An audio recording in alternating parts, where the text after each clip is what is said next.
Hello everyone, this is the Book Corner. I'm back with another video.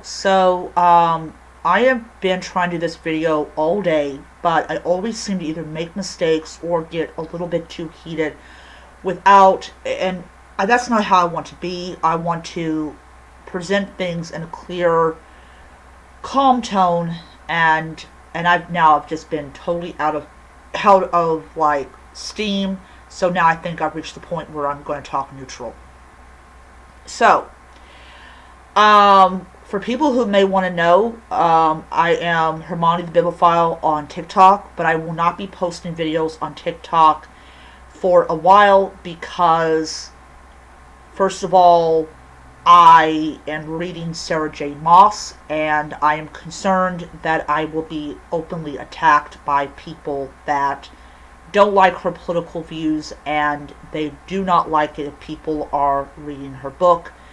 I am not going to put myself through that. So for people that have been watching me on TikTok, just stay here. I will be here.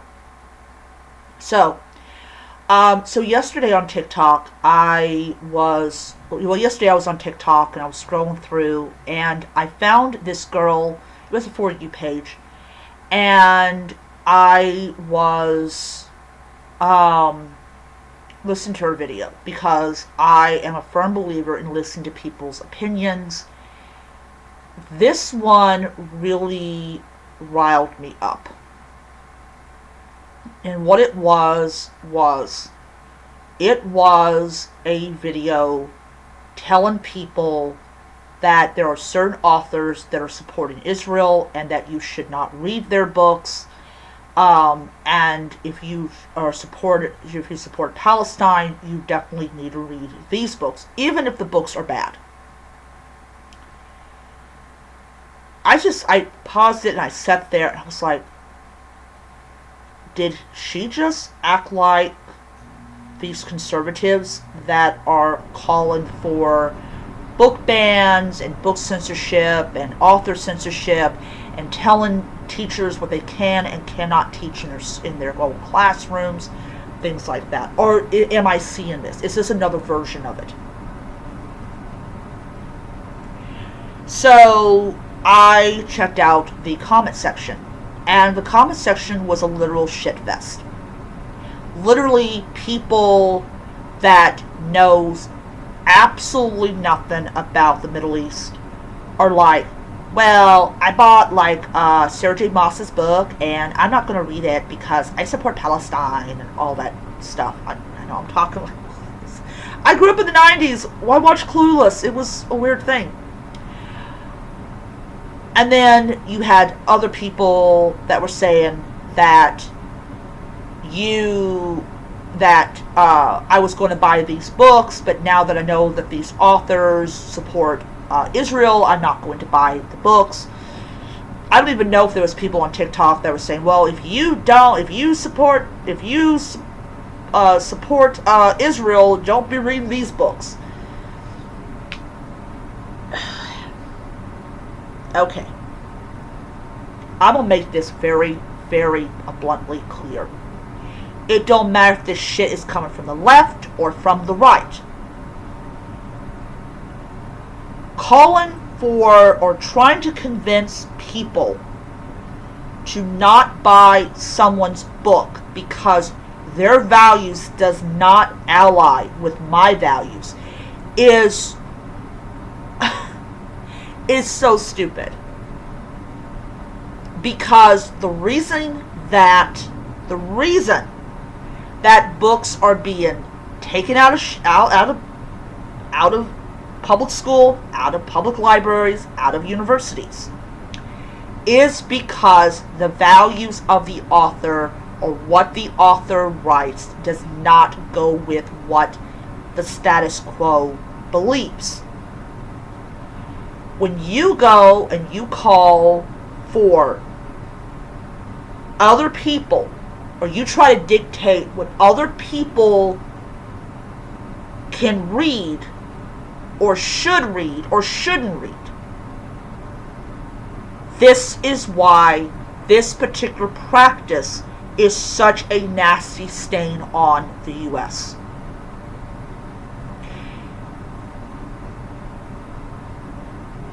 Their political views, as much as I don't like authors telling people their political views, is not harming you. It's not harming you. You are not being, as a white American, are not being harmed by the author of Fourth Wing's political views.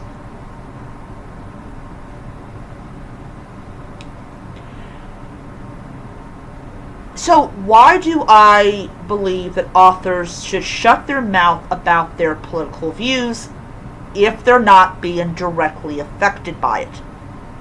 There's a reason.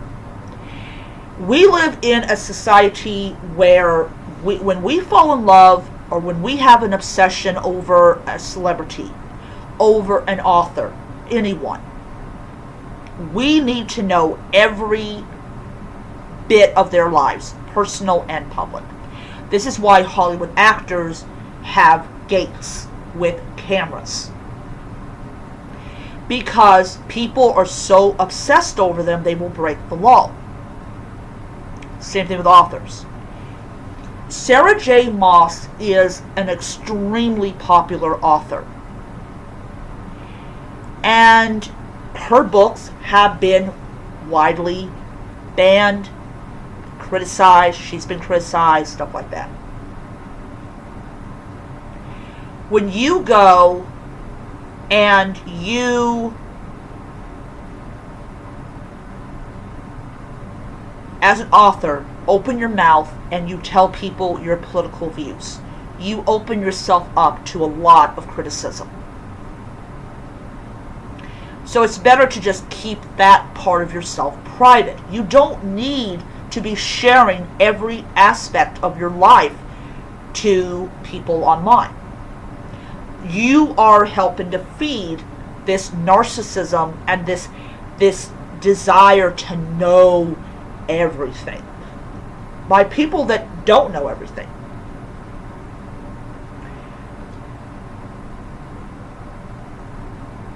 I don't care about people's political views. If I bring in a book by an author that I've never heard of before, and I later on find out that that author supports Palestine, I'm not getting rid of the book. In fact, if I like the book, I will buy the second book. Or if I discover the author that I'm so in love with supports Israel, I will continue to support that author, because I am not in the business of judging other people, unless, of course, they commit some violent crime, then I will judge the fuck out of you. But other than that,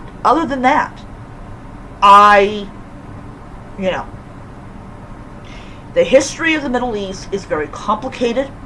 I don't know everything about it. I'm not going to pretend to know everything about it. I do know, however, that it's historical fact that there were Jews in Israel or in Judea when the Roman Empire was strong. I know historically that the Romans destroyed the Second Temple, carted the Jews and their possessions back to Rome. That is a fact. When you use a word that does not mean the same as, say, when white colonialists came to Africa, it tells that you are very ignorant of history. And that ignorance is a result of people not teaching history.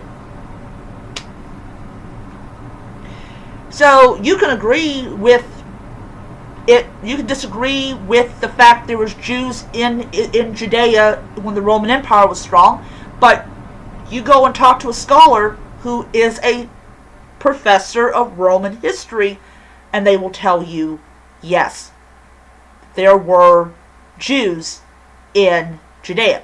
Now, what they did to be the dominant, I don't like.